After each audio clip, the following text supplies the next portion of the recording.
Bonjour, chers entrepreneurs et citoyens de Memphremagog. Bienvenue à la Chambre de commerce. Marie-Josée, directrice générale pour la Chambre de commerce. Bien sûr, vous me connaissez maintenant de plus en plus.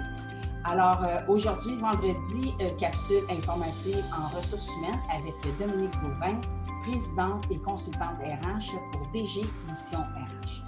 Alors, aujourd'hui, comme nous le disait Dominique mercredi, nous allons parler de l'engagement des employés dans les organisations. Alors, bonjour Dominique. Bonjour Marie-Josée. Bienvenue, merci encore de ce rendez-vous que tu acceptes de faire avec nous à la Chambre. Merci, ça me fait plaisir. Vraiment, c'est très apprécié. Alors Dominique, comme tu nous le disais mercredi, on va parler de l'engagement de nos employés. Comment un employeur peut favoriser l'engagement de ses employés dans une organisation? En fait, c'est super important, l'engagement, parce que comme on l'a vu dans la capsule numéro 1, en fait, les gens recherchent de plus en plus l'environnement de travail, le climat de travail, donc plus que le poste en question. Donc, pour avoir l'engagement de ses employés, ça se fait pas comme ça. Donc, en fait, il faut développer, les gestionnaires doivent développer leur leadership de proximité. Donc, de se rapprocher de leurs employés, de leur demander de mieux les connaître, de leur demander ce qu'ils aiment, c'est quoi leurs attentes, regarder aussi de quelle génération ils se trouvent, comme on l'a vu aussi lundi, pour avoir leur avis. Des fois, on pense que, par exemple, les sondages de mobilisation qui donnent quand même un bon portrait de la situation, habituellement qui est fait aux 2 ans. Par contre, qui est quand même complexe au niveau de la compilation, des analyses, du plan d'action. Par contre, c'est une très bonne chose si l'entreprise en a besoin. Des fois, ça peut être juste un sondage éclair de 10 questions avec des outils qui sont gratuits et disponibles, confidentiels aussi lorsque les employés répondent aux questions. Donc, c'est vraiment d'apprendre à mieux connaître les employés, de passer justement du temps avec eux, que ce soit des rencontres de moins en moins. On a les rencontres traditionnelles d'évaluation de rendement. Moi, j'aime mieux les appeler évaluation d'appréciation, donc les rencontres d'appréciation. Feedback régulier aussi qui est super important. Les employés doivent vraiment sentir qu'ils sont plus qu'un numéro. Donc, ils sont importants dans l'entreprise, qui peuvent faire une différence, de prendre en considération leurs idées. Donc, c'est sûr, si vous faites un sondage éclair, de revenir avec les résultats du sondage, du plan d'action qui va être mis en place. La pire erreur, ce serait vraiment d'envoyer un sondage et de ne pas avoir de suite, pas donner les résultats, pas avoir fait de plan d'action. Ah oui, bien, c'est sûr. Quand on répond à quelque chose, on aime savoir une réponse. Effectivement, c'est pas différent dans une organisation. Puis, dans un contexte de télétravail, pour toi, Dominique, on en parle beaucoup, mais chacun a son opinion là-dessus sur le télétravail. On savait qu'on s'en allait vers ça, de toute façon, avant la COVID-19, je le dis tout le temps, moi. Ça a précipité les choses. Qu'est-ce qu'un employeur peut faire de plus dans un contexte de télétravail, selon toi?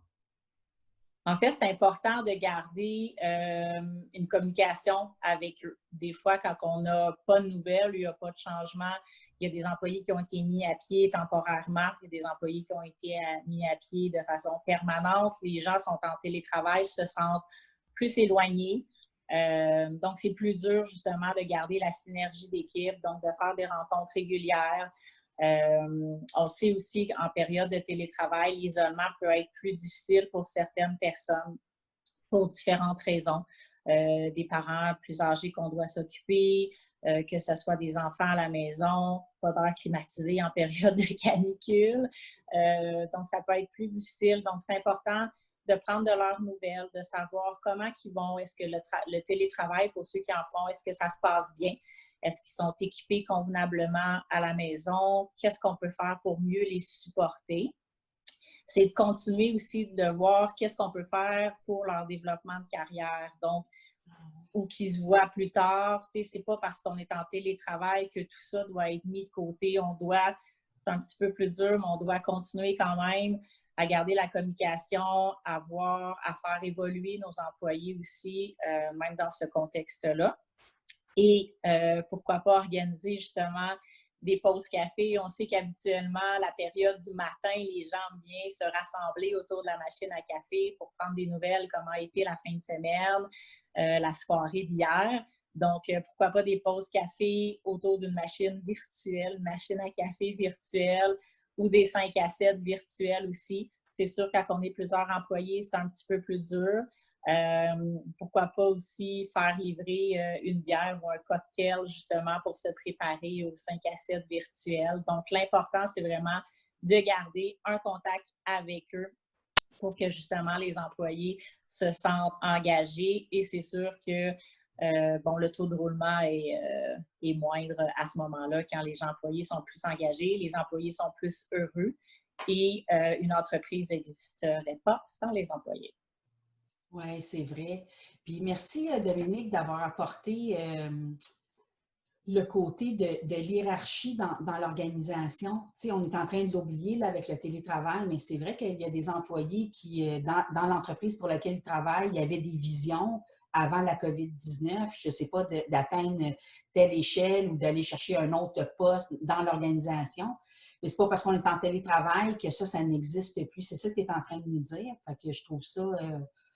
même moi, là, je veux dire, ça m'éclaire à ce niveau-là. Je me dis, ben oui, tout se poursuit pareil. Là, c'est juste qu'il faut se réajuster. Puis, ben oui, c'est sûr qu'il y a des activités, hein, c'est ça. C'est pas encore naturel chez l'humain là, de faire des trucs virtuels, mais on va devoir s'y faire un petit peu là, parce qu'on ne sait pas quand est-ce que... C'est vrai qu'il y a du déconfinement, mais il n'est peut-être pas tout à fait complet encore, le déconfinement. Fait que, en tout cas, au niveau des gens, on est rendu à 10 personnes, c'est quand même pas beaucoup. Là. Fait que voilà. Fait que merci beaucoup, Dominique. Merci pour cette lumière sur l'engagement des employés puis comment on peut faire différemment aussi encore dans le contexte du télétravail. C'est toujours intéressant d'entendre ça. Alors voilà, c'était notre semaine de capsule informative avec Dominique Gauvin pour DG Mission RH. Je te remercie vraiment infiniment, Dominique, d'avoir été avec nous durant toute cette semaine. Et au grand plaisir de retravailler avec toi sur d'autres capsules informatives. Les entrepreneurs, je sais qu'ils aiment ça. C'est court, mais ils se posent une question sur quelque chose, c'est rapidement répondu. Alors, merci beaucoup. Je te souhaite une excellente journée. Et à vous tous, chers entrepreneurs et citoyens de Magog, je vous dis juste à la prochaine. Merci. Bye bye.